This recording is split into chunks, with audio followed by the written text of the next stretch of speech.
Hello everyone, my name is Alejandra and I'm with POV Magazine, here interviewing Rob Viscardis for his documentary Kirby's House.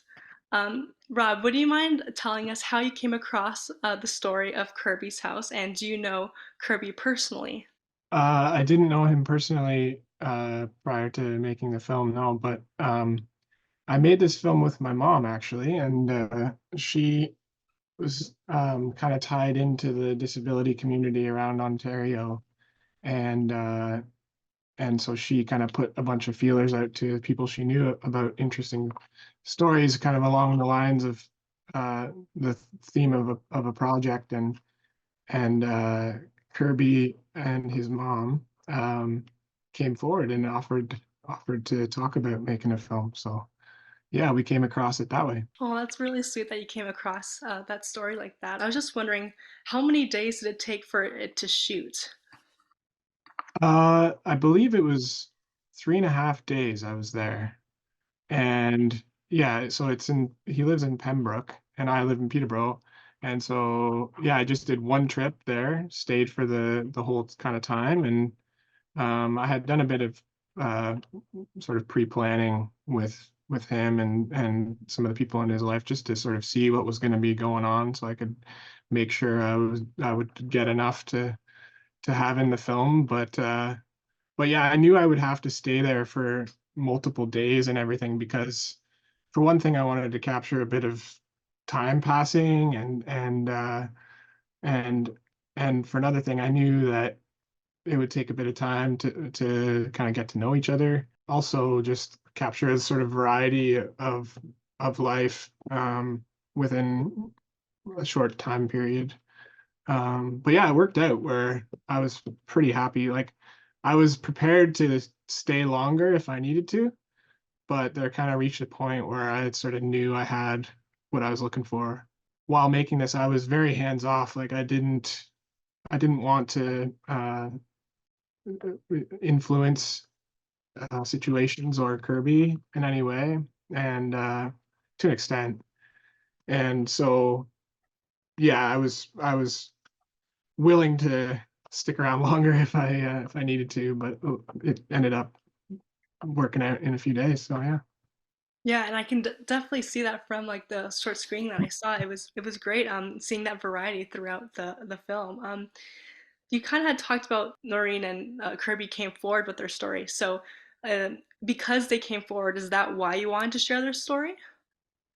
Well, we actually put out feelers and got loads of people contacting us about it. So uh, Kirby's story sort of stood out, I guess, which is kind of weird to say, because just a guy living in a house shouldn't really stand out.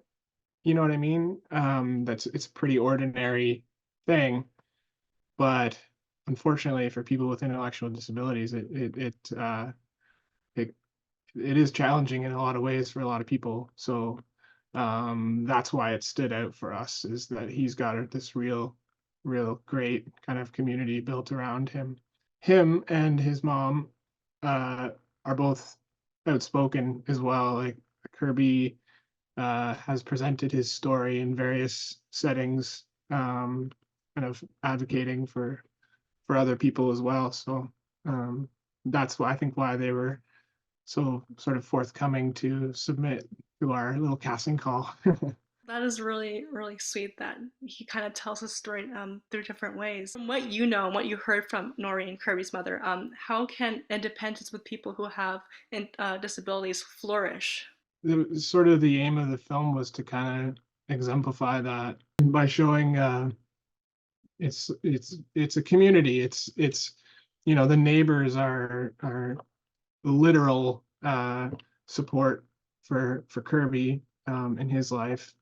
But I think when you apply that in general to people with disabilities, is like that's the kind of people they need around them in their life, and whether they're paid or they're not paid, or their family or friends or just neighbors or coworkers, and it applies to everybody with and without disabilities, right? It's like that's yeah. So I think, and a big part of that is having this mentality around empowering people to be who they want to be and live the life that they want to live. And um, yeah, so if people have an intellectual disability, it doesn't mean they can't design their own life, right? I love the message, and I was clearly like drawn out through that the entire way. Kind of talking about the way it was shot, the way it was recorded.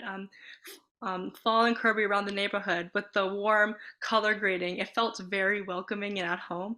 Did you like intend to do this so that the audience members could feel that warmth and community and welcoming? Yeah, I mean, it was very.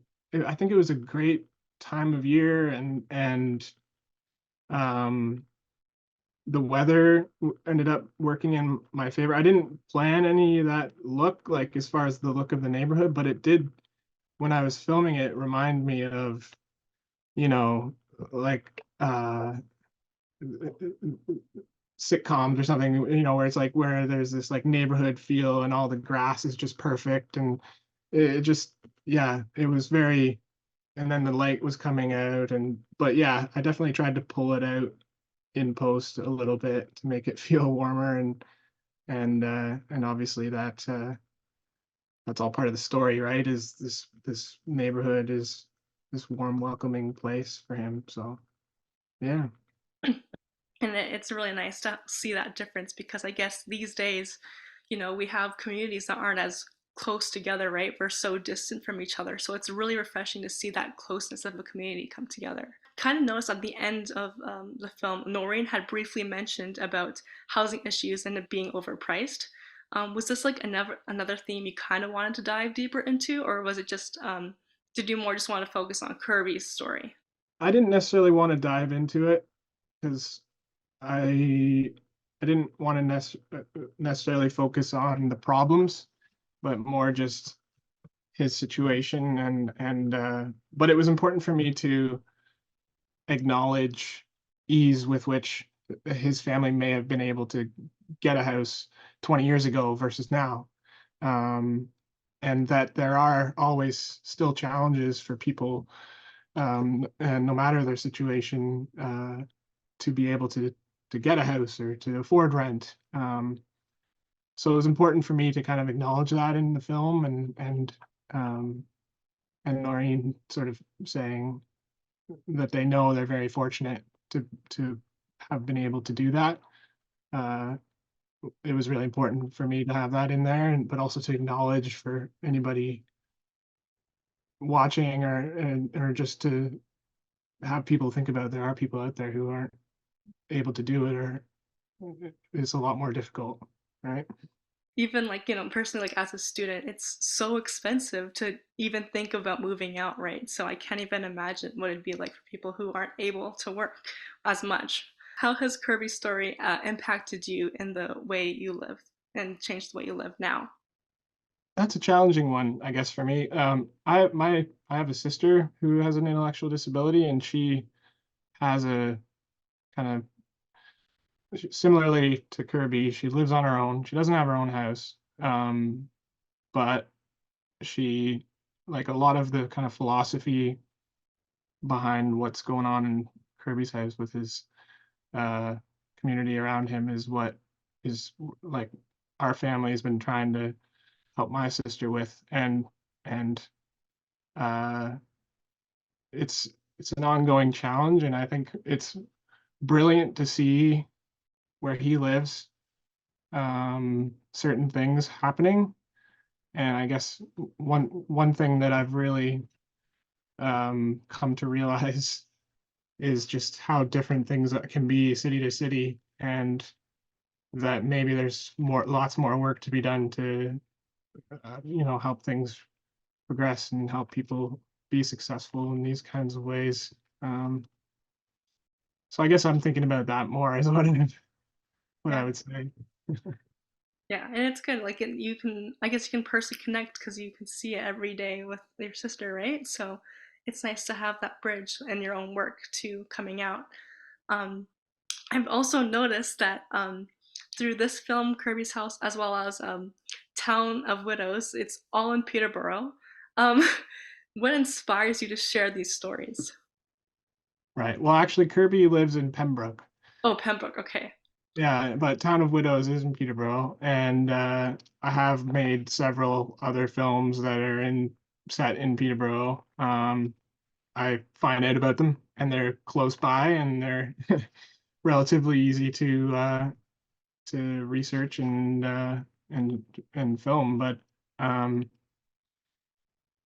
yeah, especially if it's a kind of upstart project and you know, there's not necessarily financing to travel all over or whatever. Sometimes it's easier to get a project going if it's nearby and um, maybe you know more about it because you're local to it as well. So that that can be beneficial, but at the same time, it can also be depending on the film and what you're doing, it can be beneficial to come in totally fresh to a situation and have that more objective take on things. So I guess it's an ongoing struggle or challenge, I should say, to have a bird's eye view of your own local thing. It's nice to pick up things that are around you because then you can also see deeper into your community, right?